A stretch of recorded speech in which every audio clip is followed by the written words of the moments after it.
Hermann Ebbinghaus, 1850-1909, uno de los precursores de la psicología experimental. El filósofo y psicólogo alemán decía que la psicología tiene un largo pasado, pero una historia corta. La psicología surge como ciencia a partir de ciertas investigaciones realizadas en la Universidad de Leipzig, Alemania, en 1879. Ahí, Wilhelm Wundt dio origen al primer laboratorio experimental de psicología.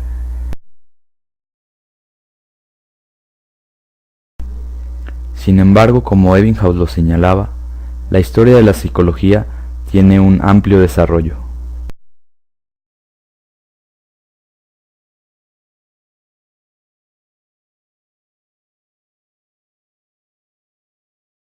La palabra psicología proviene de los términos griegos psique, que significa alma, y logos, que significa tratado. William James la definió como la ciencia de la vida mental. La psicología es la ciencia de la conducta. ¿Y qué se quiere decir con esto?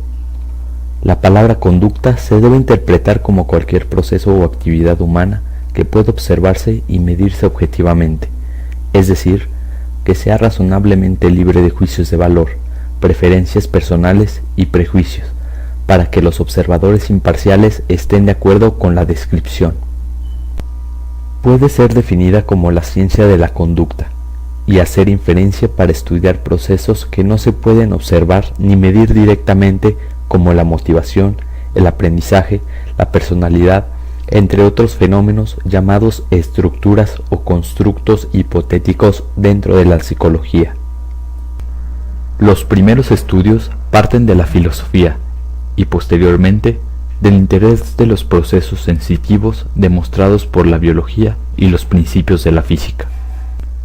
Dentro del campo de la filosofía, siendo esta madre de los demás conjuntos de conocimientos, han sido planteadas distintas cuestiones que el mismo hombre ha elaborado sobre él a lo largo de la historia. Es ahí donde encaja la psicología.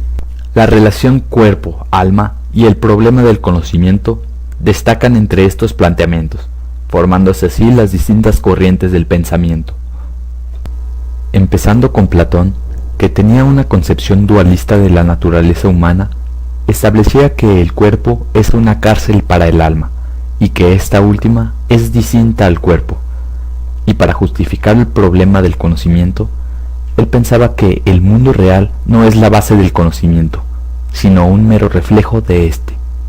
Ante esta postura de las ideas y del alma de Platón, se le antepone su discípulo, Aristóteles. Él decía que el alma es la propiedad esencial del cuerpo, y que fuera del cuerpo carece de sentido y existencia. Y sobre el conocimiento que nada hay en el entendimiento que no haya pasado primero por los sentidos. Siglos después, otro gran filósofo y aportador a la psicología es el francés Descartes. Afirmaba que la glándula pineal es la parte más importante del cerebro, donde la sangre se convierte en espíritus animales que posteriormente se extienden por todos los nervios, y es con esta glándula con la que existe la interacción con el mundo psíquico. Años después, en 1632, nace el filósofo británico John Locke. Una de sus obras más importantes fue el ensayo sobre el entendimiento humano, que tenía como objetivo hallar reglas similares para la mente y refractar la conciencia en sus elementos básicos. Según Locke, hay dos fuentes de ideas, las que vienen de las sensaciones y las reflexiones, y pueden ser simples o complejas.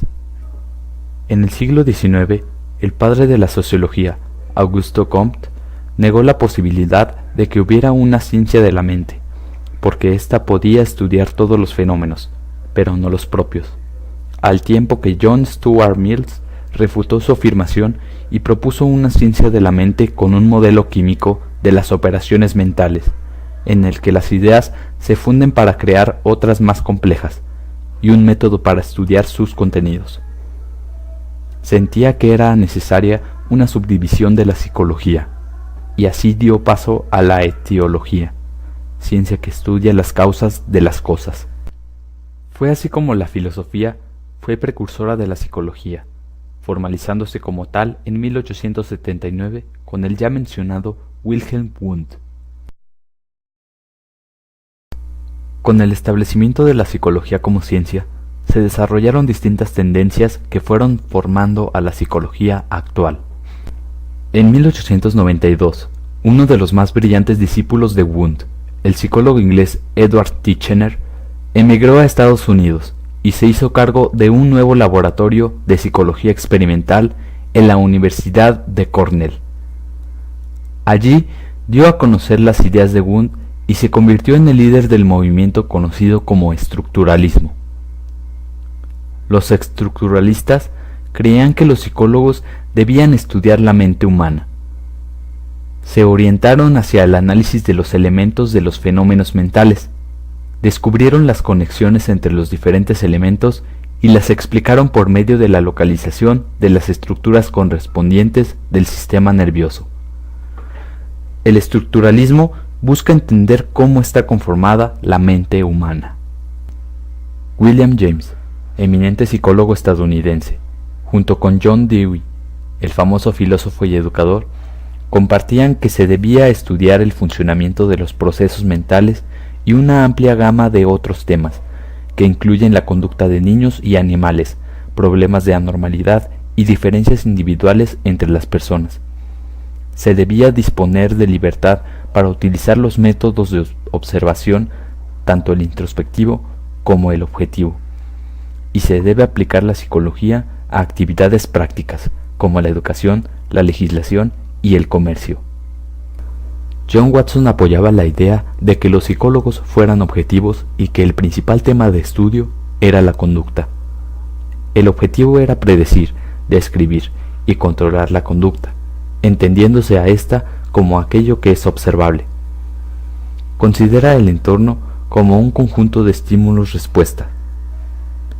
El conductismo es la base del condicionamiento. Mientras el conductismo florecía en Estados Unidos, la psicología de la Gestalt se desarrollaba en Alemania. Arguían que los psicólogos debían estudiar los fenómenos en su totalidad. Max Wertheimer propuso que el fenómeno era el resultado de la organización del cerebro y del ojo humano, que percibe movimiento en ciertas condiciones de simulación sensorial. Estudia cómo las personas reciben y captan objetos, como patrones totales. La psicología de la Gestalt establece que el todo es mayor a la suma de sus partes. Sigmund Freud propuso una teoría completa de la personalidad. Se opuso a la consideración racional de mente humana. Estableció un procedimiento que sirve para indagar procesos anímicos difícilmente accesibles por otras vías. Las motivaciones, los conflictos, miedos y frustraciones inconscientes son considerados los principales factores determinantes de la personalidad. Se considera la niñez temprana como el periodo crítico donde se forma la personalidad. Esta teoría se encarga de estudiar el subconsciente. Existen dos tipos de condicionamiento. El condicionamiento clásico, cuyo mayor representante es Pavlov, establece que la conducta es un reflejo condicionado. El condicionamiento operante, por el contrario, por el representante Skinner, establece que la conducta es aprendida en función de sus consecuencias, pudiéndose emplear refuerzos positivos y negativos durante el comportamiento. Finalmente, el humanismo en Estados Unidos, finales de la década de los 60, aparece como el movimiento que considera que el hombre es autónomo y responsable de sus decisiones, que toma para su desarrollo personal. Sus mayores representantes son Maslow y Roger, el primero jerarquizando las necesidades del ser humano. El humanismo establece que los entornos son provocadores de las necesidades y que la personalidad humana posee libertad total de elección. Sobre este breve bosquejo histórico fue así como se desarrolló la psicología, originándose desde las actividades míticas hasta pasar a la contemporaneidad, pero su campo de estudio siempre ha sido el mismo, el hombre. Su estudio parece ser infinito, pues incluso hasta el último hombre que piense en el final de la psicología estará emprendiendo un nuevo viaje sobre ella.